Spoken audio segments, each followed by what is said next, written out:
Fandard de l'après-midi, ça va être là. Il y a de l'ambiance.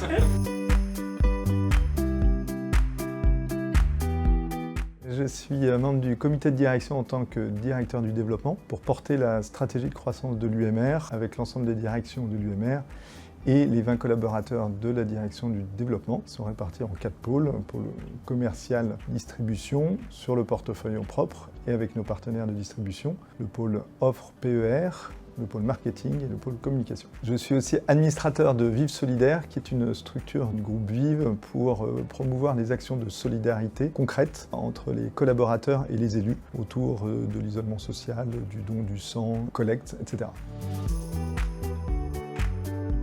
Alors, je suis arrivé à l'UMR en 2019 en faisant le pari d'un moment retraite sur le marché, après un parcours dans le conseil, dans les services financiers.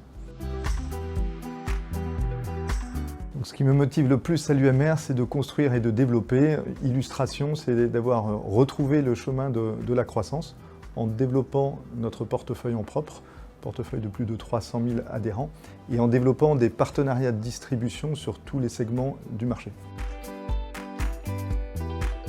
C'est un marché en croissance, spécialement depuis la loi Pacte de 2019. On voit que c'est une préoccupation grandissante des Français. C'est d'ailleurs le deuxième motif d'épargne pour les Français après l'épargne de précaution. Et on remarque aussi une acceptation de plus en plus grande de la retraite par capitalisation qui vient utilement compléter la retraite par répartition.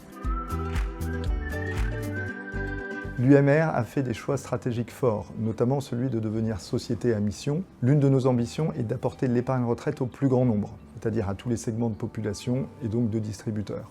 Nous proposons ainsi une diversité de PER, des PER grand public et patrimoniaux, des PER en points et multisupports, des PER génériques et des PER dédiés.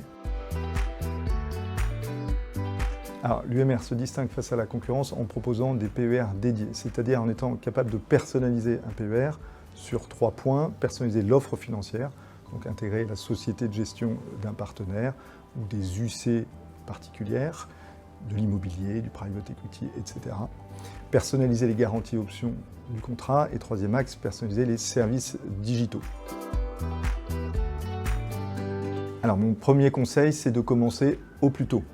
Et idéalement dès jour 1 de sa vie professionnelle. Deuxième conseil, à tous ceux qui y pensent sans aller plus loin, c'est passer à l'action. Il n'est jamais trop tard.